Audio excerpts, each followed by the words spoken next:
Hello and welcome back to Women Crush Wednesday, WCW of the Can Diversity Collective's Inkwell Beach, Day 3. We're excited to be here at Day 3 at 3 o'clock. This topic right now is the women in the room, how hip-hop became mainstream. And we have two women from the music industry that are going to give us some great conversation about the hip-hop business that you did not know, and just talk about the women's role. We'll talk about storytelling. We'll talk about history that's being made, and we'll just have some great conversation. So I'm really excited to have with me Amani Duncan and Faith Newman. And I'm gonna let you guys introduce yourself. You're gonna talk, and then we're gonna have this conversation. So Faith, since I see you on the screen as being to my right, I'm going to let you start the conversation. Okay. Thanks, Adrian. Thanks for having me.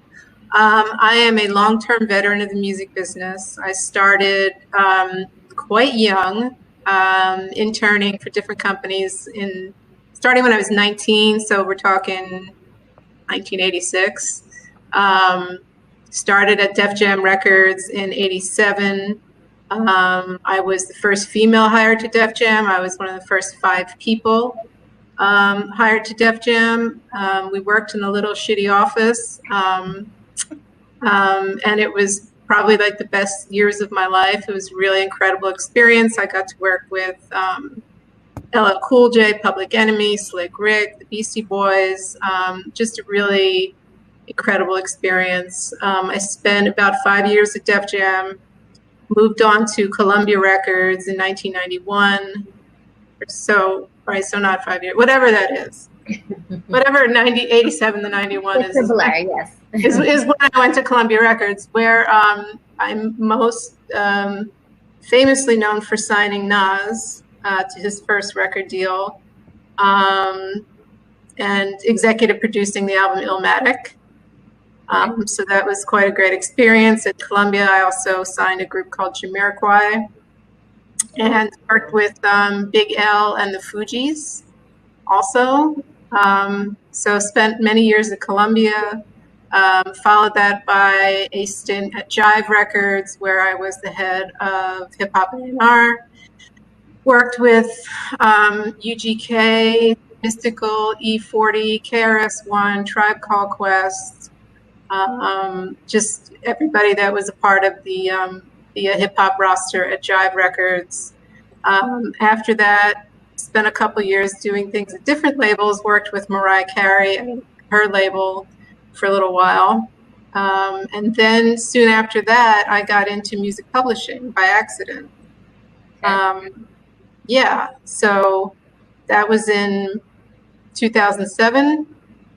And it took me an entirely different career path in music publishing, doing A&R for music publishing, identifying talent, identifying catalogs to sign. And that's currently what I do at Reservoir, where I've been for 9 years now. I've signed artists and classic catalogs. So I have signed deals with Young Thug, Joey Badass, Offset and Takeoff from Migos, A Boogie with a Hoodie, Young M.A., 2 Chainz, who was my first signing, been with us for 8 years. Wow. And I do that, and then I sign classic catalogs, Isley Brothers being one of them, Willie Mitchell, who was produced all of Al Green's greatest hits, guys from Confunction, just a lot of different kind of historic catalogs, which is it's a big reason that I love what I do. I love signing the artists, and it's great and it's exciting, but to discover these catalogs is also really, really exciting for me, and I enjoy it. So you've really been in the music industry. So I've really been in the music industry a long time. It's been your life. And even then, I mean, I got into hip hop when I was 13. And that changed my life. Everything about it changed my life. And I knew at that age that I was going to do something that had to do with hip hop, even though I didn't know what that was as a girl growing up in Philadelphia, not being in New York, you know, getting like mixtapes from a friend who lived in Jersey who got them to me, you know, so I could hear Spoonie G and the Funky 4+1 and Sequence and all these great, you know, early hip hop acts. So yeah, I've come a long way. Well, thank you. We're going to touch on some of those points along your journey. Okay, great. That it just sounds just incredible. We also have Amani. Go ahead. Let's hear your history. Give it to us. Hi, Adrienne. Again, thank you for putting this together and for having me on. And Faith, I'm so glad to be on this panel with you because you are literally like, I'm like, bow down. I mean, it's amazing. It's good to see a woman doing, what you're doing and for so long. So unlike Faith, I didn't plan to be in the music business. I literally was planning for as long as I can remember to be a lawyer. And so I did everything I was supposed to do to go into law. Graduated with a degree in political science, minor in international relations, and got into law school and then had a meltdown. I realized for the first time I wasn't sure. I wasn't sure if being a lawyer was my dream or was it just something that I was told from as early as I can remember. And so after a lot of going back and forth with the parents, they allowed me to defer for a year. They were like, okay, we'll give you a year to figure it out, but then what are you going to do? And that was the scary part because I didn't know what else to do. I've never allowed myself to think of anything else. And I woke up one day and I said, I'm going to work in the music business, and not even knowing what that even meant. I wasn't even sure you could actually make a living working in the music business, but I picked up the Yellow Pages, which is funny because a lot of people don't even remember or know what the Yellow Pages were. But it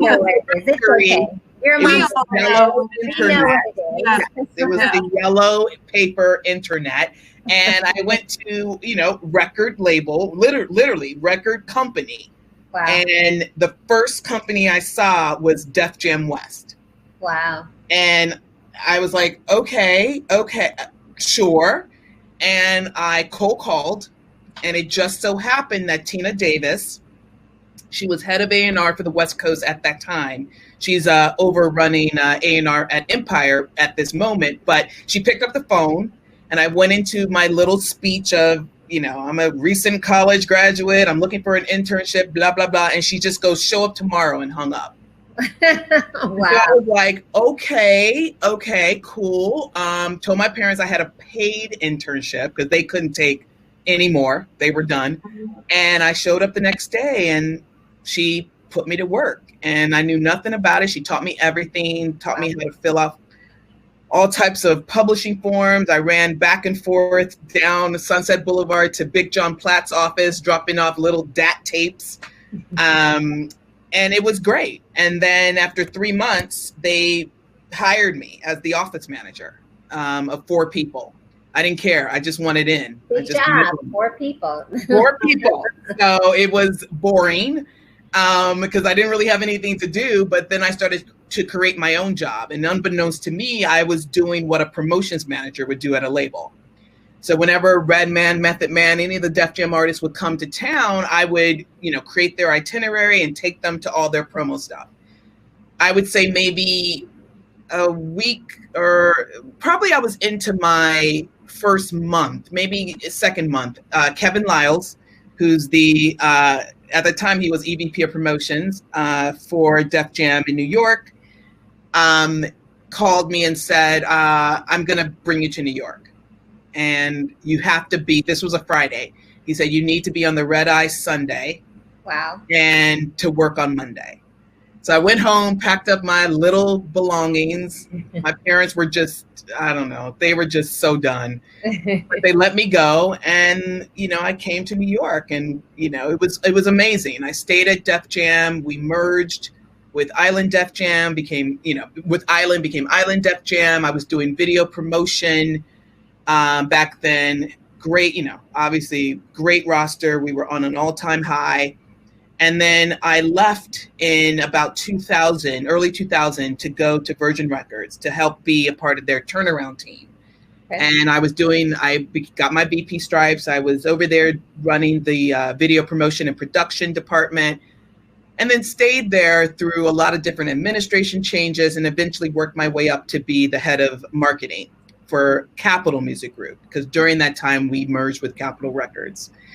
And then stayed there until about 2008 and decided, we went through this big takeover with Terra Firma, a British company that actually bought EMI, I should say. And so I decided to opt out.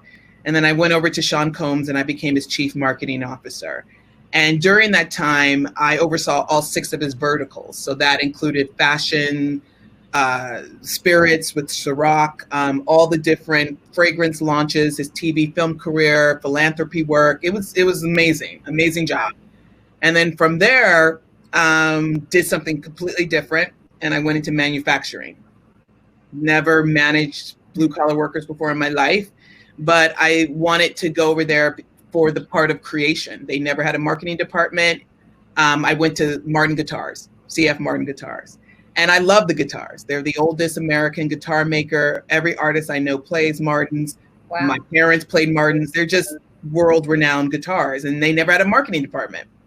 And so I was like, cool, let me go over there and create their marketing department, and did some really good work there. I did a documentary. I created their ambassador program, recruited Ed Sheeran, which was the highlight, because I needed to, my mission was to make the brand relevant to a younger consumer. Sure. Ed played our guitars, our least expensive guitars. So we did a whole partnership with him where we released one of the models in conjunction with his albums. So we did Plus, Minus, and Divide. And then kind of like when that work was done, I stayed there for about 6 years. I was looking, at other opportunities, was going to go into management.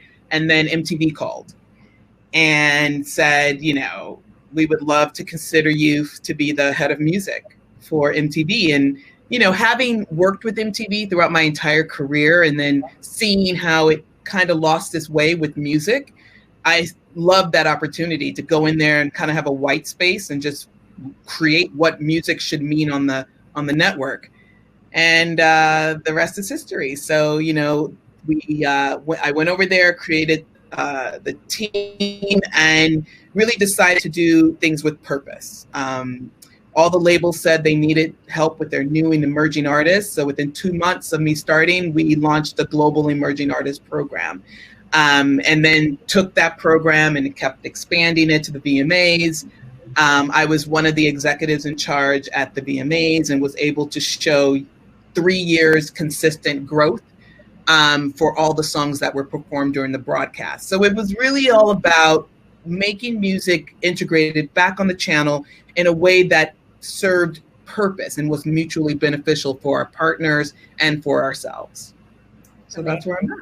Well, those are 2 incredible stories.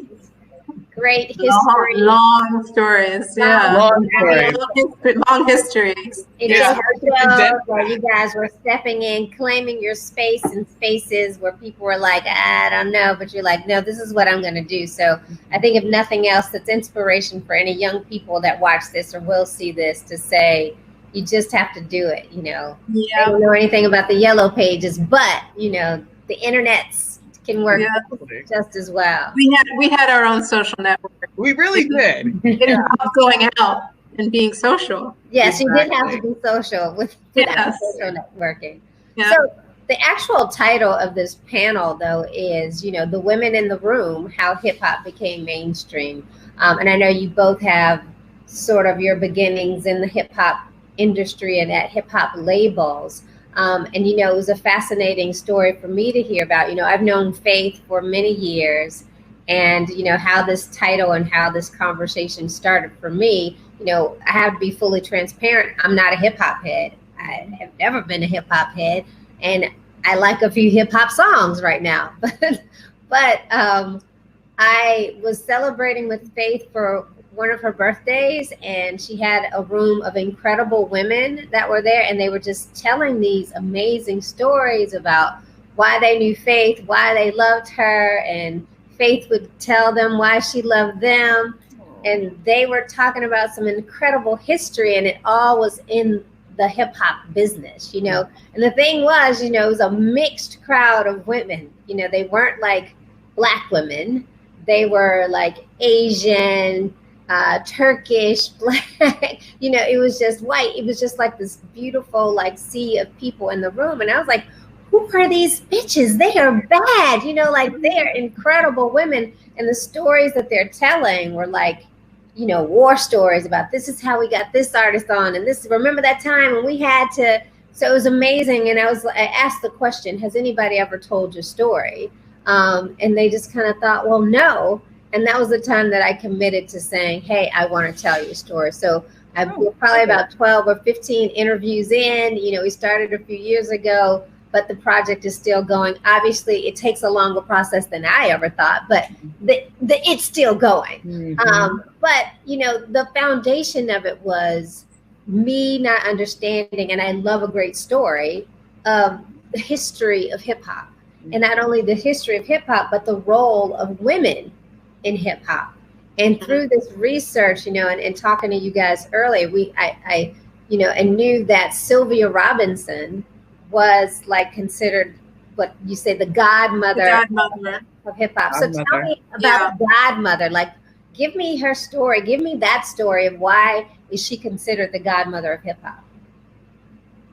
She took something that was just considered street art. Mm-hmm. And she heard it and she said, I'm going, you know, Sugar Hill Gang, she actually put them together. Yes. And they were not rappers. Wow. So she actually had other rappers write their rhymes for them, including Grandmaster Caz, who should get, you know, all the props in the world. Grandmaster Caz. Okay. Grandmaster Caz for Big Bank Hank, yeah. But she just had this vision of taking this thing that hadn't even really been out on vinyl and taking it to the masses. And she turned that, you know, using a chic record, she turned it into a worldwide phenomenon that was on every radio station. And it was what I heard when I was roller skating when I was 13, and people like stop in my tracks and say, this is the best thing I've ever heard in my life, you know. She just had a vision of taking something mainstream that nobody thought, you know, in hip hop culture would ever transcend, you know, whether it was, you know, because hip hop culture has different pieces. It has rap, and it has graffiti, and it has breakdancing. And it was, you know, but she just had this vision of taking it from the street to the boardroom, and she did it, and she created a monster record that, you know, of course they had to give some royalties back to Chic later on. But right? Always. Yeah. But, you know, I mean, but that's, you know, hip hop was founded on, you know, the idea of sampling, because it was about playing records, you know, out in the park and having people rhyme over different records and different beats and stuff. So hip hop at its very essence is sampling. Right. And I think, you know, ultimately later on it got punished for that. That's like a whole other another set that we can do. That's another thing. But that's my take on Sylvia, that she was a smart businesswoman, and she saw an opportunity, and she went for it. Yeah, you know, and I love that we can say this genre of music that people thought would be dead or would die, you know, a slow death that would not last, has now become a global, you know, movement, if you will. Oh yeah, absolutely. There was a time, you know, when I worked at Def Jam in the mid to late 80s, nobody played hip hop on the radio. Nobody. Right. Except for the specialty shows, Chuck Chill Out show, and I just forgot who else. Mr. Magic. Oh, and can't forget Mr. Magic. And so it was like especially like Friday night, Saturday night thing. But don't try to get on a regular playlist or a regular day rotation. Never going to happen. Yeah. Everyone thought it was a fluke. You know, Yes. they just didn't believe that it had any legs, any longevity. And look at us now. Look at hip hop now. It is. Yeah. I mean, bigger than what, most thought. Yeah. Amani, you were talking, and we're going to kind of hop back and forth through the journey. And you said, everybody thought it was, like a fluke. What was that moment in your life when you said you realized, oh, this is not like, this is something real? You had a moment in your career when you saw that happen. Tell us about that.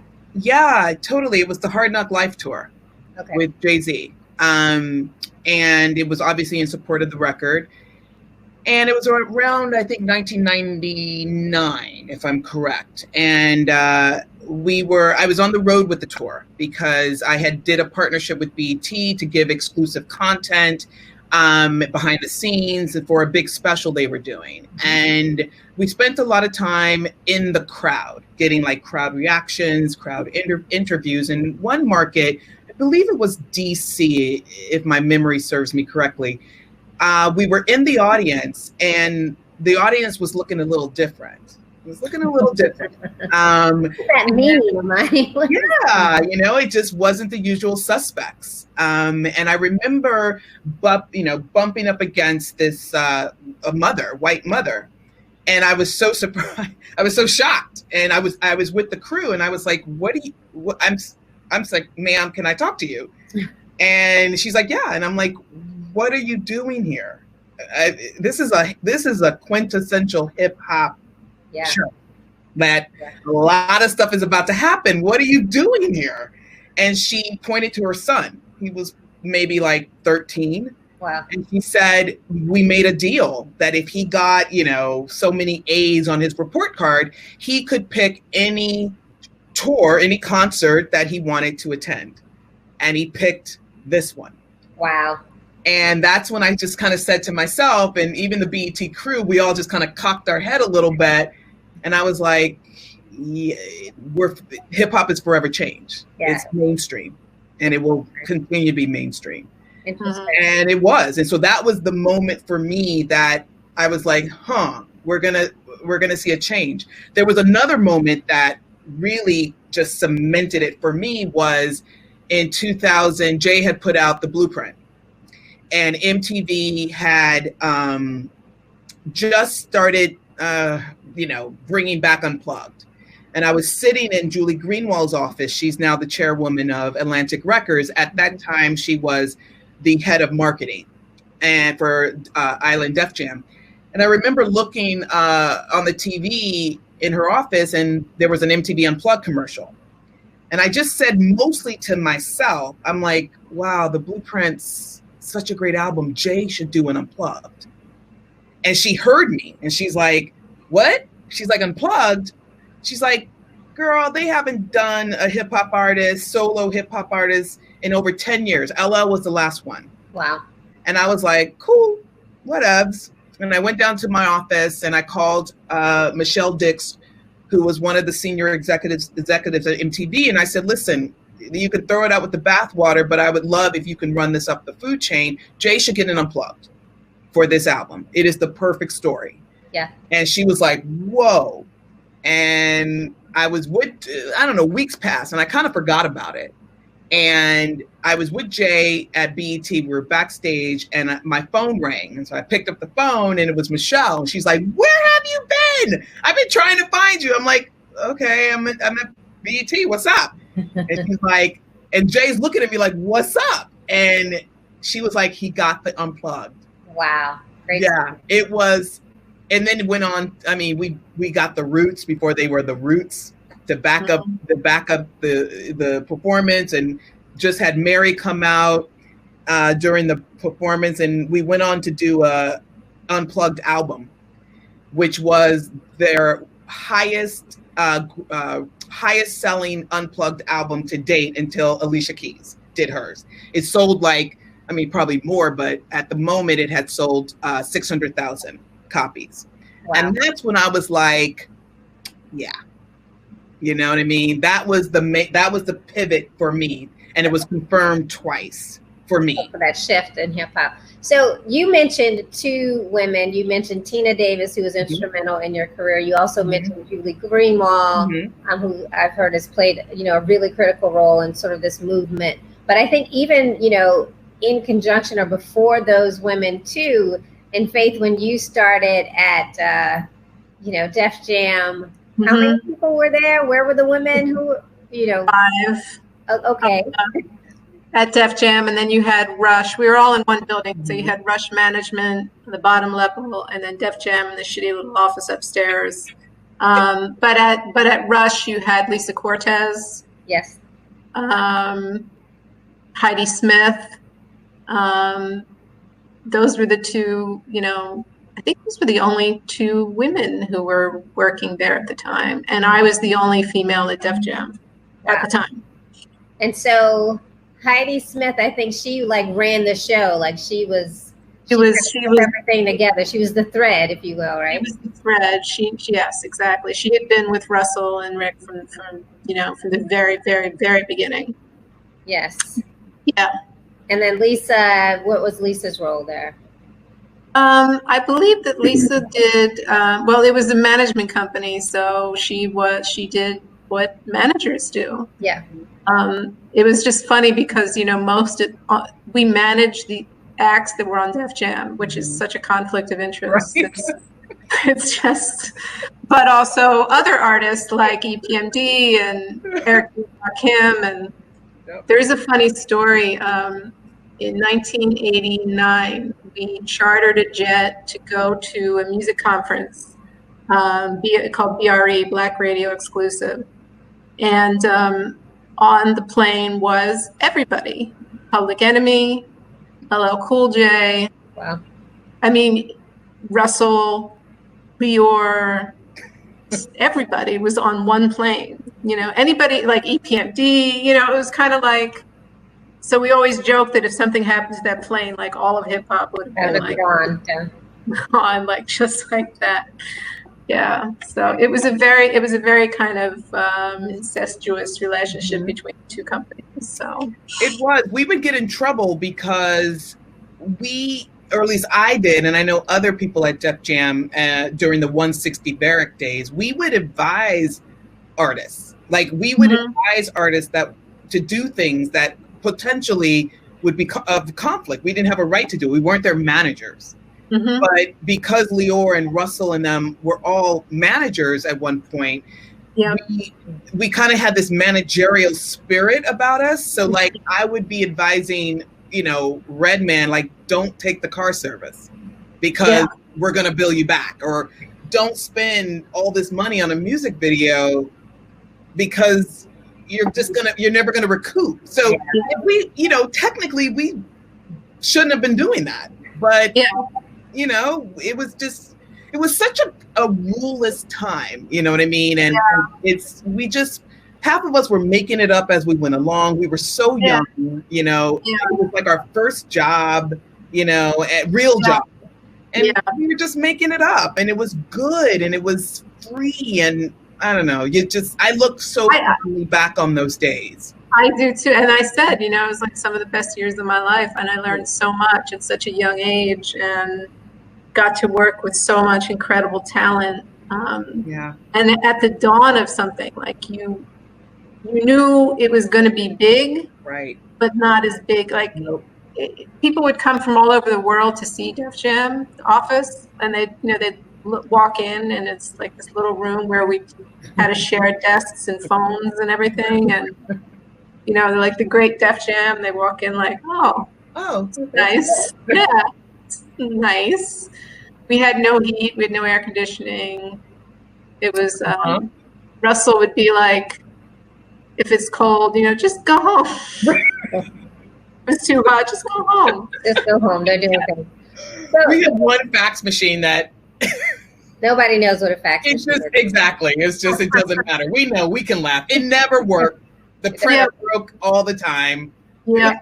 But we made it happen. And, to be honest, the industry knew that we were the best. We worked there was no time, clocking in, clocking out. We worked around the clock, mainly because we just loved being around each other. It was like, our extended family, and we made it work. And the industry I would hear it all the time, like, Def Jam, the people who work at Def Jam are the real deal.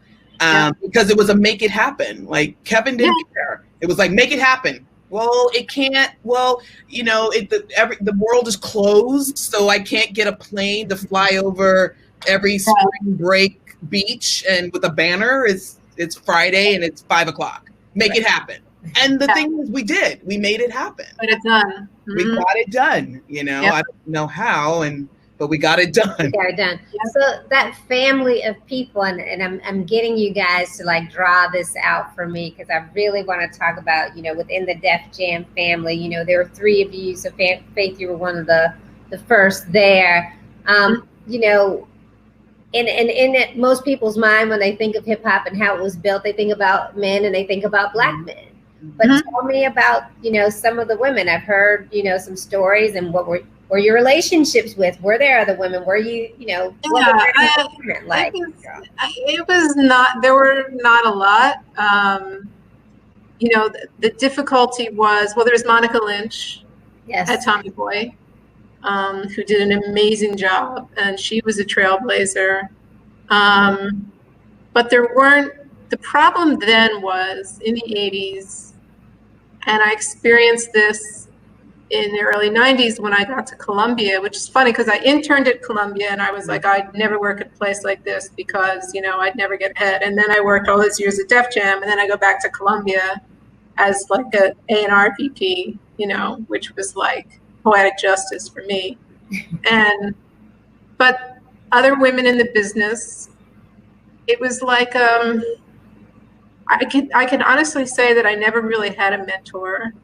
I think because women were afraid, there were so few women in positions of power that it was almost like they were afraid that you're going to take their job away from them. Wow. So they didn't want to help you. No. They didn't want to see you succeed.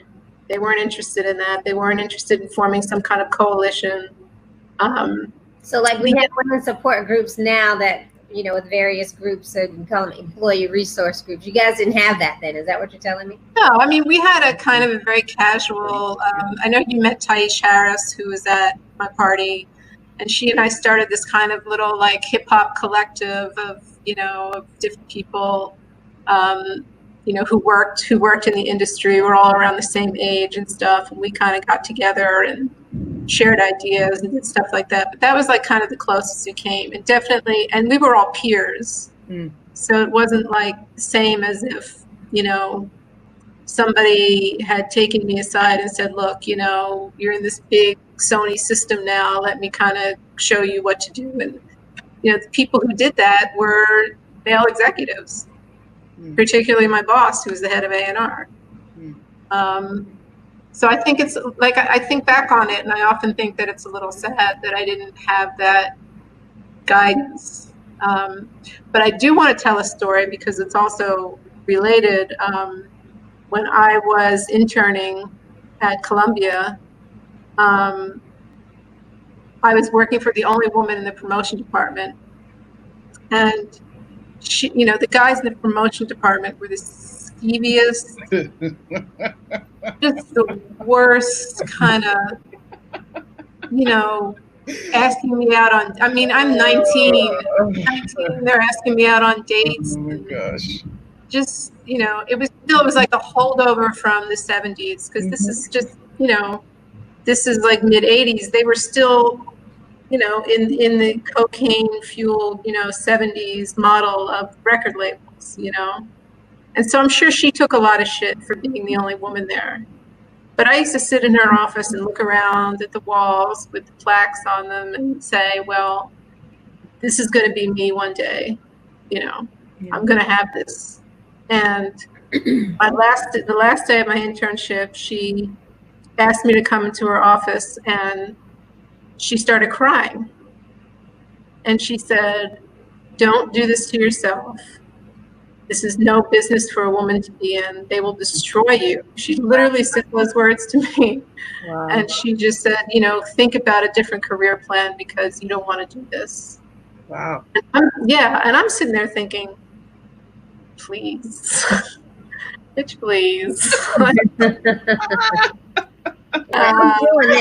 Don't kill my vibe right now, okay? Yeah, right.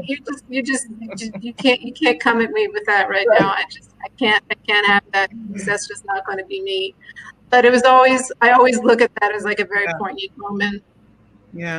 In the business, And then the truth was, I went from that to Def Jam, which, as I said before, was like, we'll hire you. You get it. You know the music, and so you're a woman, so what? Right. So what? Just yeah. Amani, did you have that same experience, or did you have women mentors? You had at least, Tina Davis that was good for you. Yeah. Tina was my day one, and she took a shot on me. She really did. She was hard as nails, on me. But when you're in the moment, you don't know why, But now, looking back on it, she was preparing me. She really was. She was relentless. Wouldn't take no for an answer. Still had that can-do attitude, make it happen attitude. And she was, like I said, she was very pivotal in my career at a young age. And then when I moved to New York, we had women at Def Jam. We had a few women that weren't just assistants. They were actually directors and managers. But Julie Greenwald was really instrumental for me as far as seeing it through a different lens, seeing it like as, from New York and LA, the way business is done is, in my opinion, was done so differently at Def Jam. And to see Julie be that part of that trifecta, with Kevin, Lior, and Julie, and to see her manage these men, was such a learning experience. And you could go to Julie and be like, help, like, what the hell? You know what I mean? And Julie, even up until me going to MTV, has always been an advocate for me. Always. She's been an advocate for me even when I didn't know she was advocating for me. Yeah. And she's, we have a long history knowing each other's families. I mean, that just was Def Jam. You were so immersed in everyone's personal lives that it became part of your life. And Sylvia Rohn, it's so interesting how at different stages you might have different mentors. So, Tina and Julie were so powerful and impressionable for me at, that early stage. And then Sylvia became that person later on in my career, that advisor, that person that guided me. And it really helped me. I remember a time when I was at Def Jam and I was dealing with one Rockefeller, and I was in charge of budgets and tour budgets and all that jazz. And I was having a conversation with someone that turned very heated because I was telling them I wasn't going to approve the money. And it got very heated, and I, held my ground. And this was a very, very important, influential person at Rockefeller Records. But I held my ground. Imagine who it is. Yeah, I'm not going to name names, but it was heated, and I held my ground because what was more important to me was that you are going to respect me. And having men during that time respect you as a businesswoman was really hard. They just wanted you to do what they told you to do. And that's just not my constitution. And I remember having it was bad. And I hung up the phone and the person called Kevin and said whatever they said. I don't even know. And then Kevin calls me in the office and tries to tell me how I should have handled it. And I said, Kevin, I handled it the way it needed to be handled. I'm not going to be disrespected. I want to be someone always that when they see me, they see a businesswoman. They see someone that they need to defer to, that they need to take advice to. And you know, being told, you know, get your hand out my pocket and all that stuff may have intimidated, you know. It just made me angry. Like, how dare you? And, you know, funny enough, the next day flowers come. They were quickly thrown in the trash. I will not be bought off. And my relationship with this person completely changed. Yeah. And we became allies. Yeah. You guys talk about, you know, this industry and kind of the perception of the industry is that, you know, it's very, you know, definitely male dominated, misogynistic, hardcore, you know, street thug. How are you ladies surviving in this space? You know, do you have to have a certain constitution, as you would say? You know, you would not allow yourself to be treated that way. But in this environment, when you're normally like the only woman in the room, how are you navigating through this, you know, to get what you need to still be able to make the moves that you made in order to push this industry forward? Because clearly you were the decision makers in a way that sort of helped to move this genre of music. So, you know, what did you do? How are you still here with Sound Minds? Like, I think people always, they ask me about that and about Def Jam and even about Columbia to an extent. And it's like, I just didn't think of myself as a woman executive. I just never did. I didn't, you know, and I think that kind of, you give off what you believe, you give off. And I just kind of, you know, went about my business and never really felt like, you know, it happened.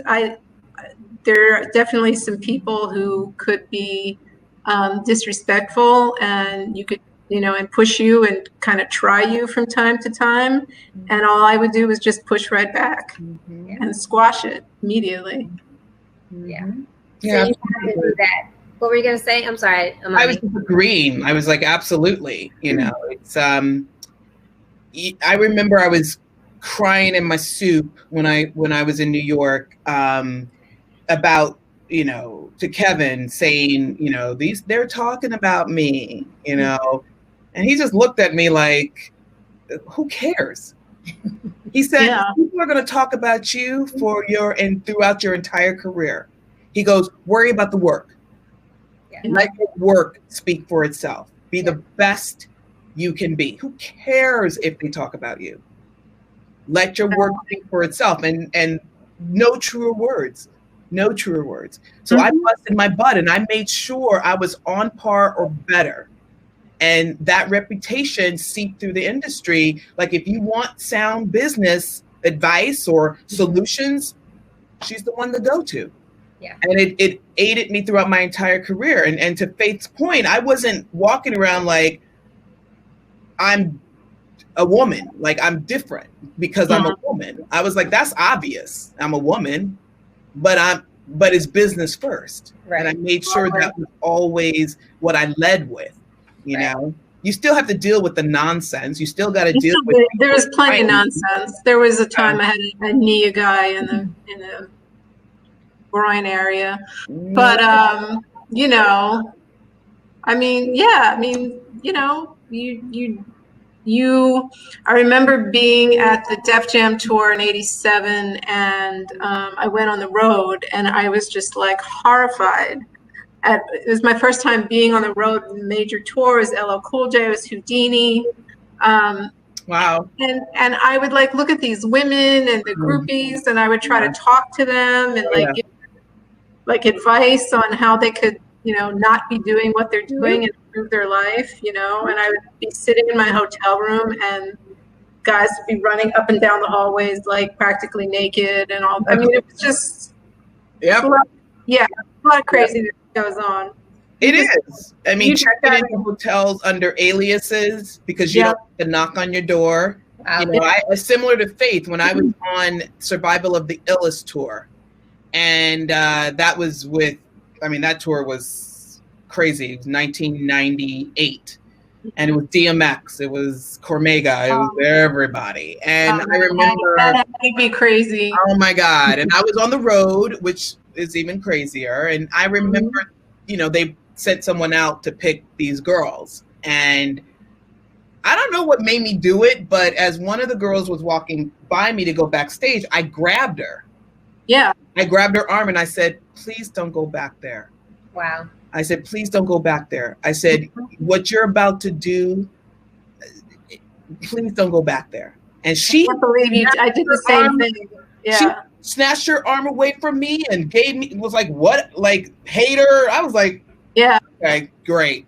Like, there was no talk. I tried. There was no talking. No, there was no talking. So I mean, yeah, it seems like you played a role of you're in this industry where you saw a lot of crazy happen, a lot of, you know, misogynistic acts, and you know, you try to save others who are, you can see clearly are about to be a victim of something, you know, of their choice, and maybe they like, I don't know. But, you know, I guess it's a thin line that you have to play it, like, this is my job and I'm here on a mission versus this is who I am as a woman. And, you know, Faith, we just don't want to get lumped into a category. You don't want anybody to see you in that same light. You know? That's the hard part. Yeah. And I when I did some of the interviews with this documentary, I talked to some of the women and I was like, how did you do it? How did you separate yourself from the artist's behavior and even some of their lyrics, and did you agree? And sort of the answer was, you know, it was my job, or they weren't talking to me, right? Or they weren't talking about me. Yeah. Did you guys feel that? I mean, I had to make a decision. I really did. And by the way, I segue to the rock pop side. And what I just mentioned about the groupies, it's the same over there too. Okay. So like, let me just. It doesn't matter. Across the board, okay? It's just as bad. But I was doing video promotions, and it was back in the day when we were doing $1.5-2 million videos. Literally, it was like short film. Wow. And my job was to promote them, to get them played on all the music networks. And I remember one time I was just like, I can't do this. I literally, it was like, I just couldn't do it. I mean, this just plain and simple. I was like, I just can't keep promoting this. You know what I mean? Like, I don't want to see another video with strippers. You know what I mean? I can't see this anymore, and that's when I, started segueing into a different area, because I just consciously, I felt like a hypocrite. And so for me, it was hard to separate it. Yeah. And I'm not passing judgment. I'm not anything. Just I'm speaking solely from my experience. It was hard for me to promote that, and as a Black woman, it was just it grated, and it I did it for years, and was really good at it. But it just came to a point where I had to say, you know what, maybe I just need to go into this direction. You know what I mean? So that it's not bothering me as much as it was. Right. So Amani, you bring up race. You brought up, being a Black woman in that space. Clearly, you're not a Black woman in hip hop. Again, from what we view, and the stars or the talent of hip hop were predominantly Black. Mm-hmm. How are you navigating through that space as a white woman in hip hop? Were there many other white sisters in solidarity with you in the business? No. I guess here's the thing. In the same way I didn't see myself as, just a woman, I didn't see myself as just a white woman. However, I knew who I was in terms of the level of respect that I needed to give back to hip hop. Mm-hmm. because of my experiences, and what I could do and what I shouldn't do as a white woman. and what I can say and what I should not say. So I was always very conscious of that. Again, not a lot of role models from that end, except for maybe Monica, yes, who preceded me. I don't know. I fell in love with hip hop like it was a person, and I never stopped loving it, and I still do, even though it can disappoint me terribly. Cheated on you, stole you, Can make me really sad for the future, but then there's something bright out there that makes me hopeful that it's still going to be okay. Right. And so I see myself as a lover and a protector of hip hop music. Wow. I love that. And that was kind of beautiful. We're going to soundbite that. Literally, it was so beautiful. You mentioned Monica Lynch, who pursued you, and I had opportunity to talk to Monica, and she's like a wealth of history as well. Monica was the first woman or first CEO, I think, of Tommy Boy, right? That's correct. Yes. Yes, and what I'd love to hear, what brought Monica to my radar. I think I was watching Queen Latifah in an award show. And when she was accepting her award, she said, I want to give a shout out to Monica Lynch. And she asked Monica to stand up in the audience, and the camera panned to this white woman in the center of this audience, waving back. And I was like, wow, this woman is behind Queen Latifah, it's pretty amazing. And I think that was another trigger point. They were like, there are some women who've been in the rooms making some magic happen, like helping get some amazing stars do some incredible things. And, their story needs to be told. And I think being, with Queen Latifah and Tommy Boy, that was like, she created a legacy there, and I guess was a role model to other women too. Would you believe? Yeah. I feel that way, like with Nas, as you know, like he's always every time I see him, it's like total love fest and stuff. Can I tell the story about when I had a chance to meet Nas? Okay. Oh. I met Nas, and it was like one of those like surreal moments. It was like maybe 8 people in a closed room. I got to be with Faith this day after, like it was a Grammy party or something. And it was just that moment that if my camera phone was working, I could have had like the best soundbite ever. But now it's like only in my head, and nobody, they could believe it. But if I don't show it, what's the point? So he says to me, and these are his words, if it wasn't for Faith motherfucking Newman, I wouldn't be here today. And I was like, that is the money line. Where's my Florida Evans punch? I know. Come on. Can you say that again? Yeah. I know. Somebody give me a phone. Say it. How powerful.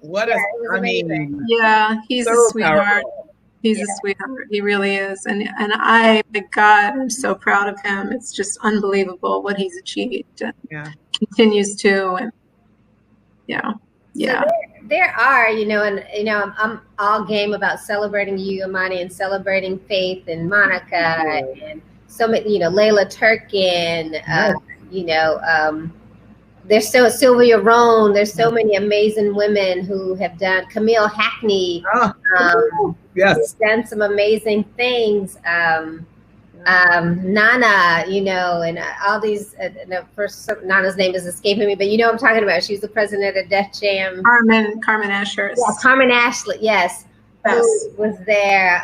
So many other women that I've had an opportunity to talk to who have made some really incredible moves, in this hip hop business and changed the trajectory, I think, of what this business is like. And if it wasn't for women like you, this next generation, because I think there's cycles of women who are now doing really powerful things on different sides, on the business side, that women DJs, women who are doing great fashion work, that are just producers, so they're just stages. But I think, the role that some of the women played in the beginning set up the stage on the business side to make, hip hop what it is today.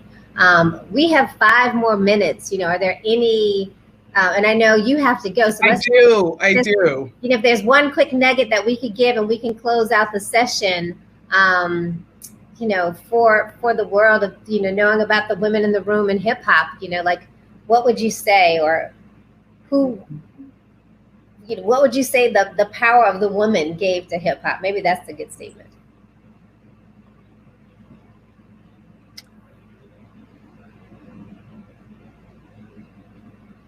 And Faith, while she's thinking, because Amani, you gotta go. Yeah, I'm like trying story.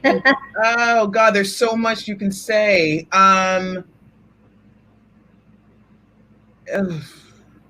Faith, go ahead and tell while Amani's. What women bring to, I mean, women, you know, like, I hate to say it, it sounds like a cliche, but we are maternal creatures.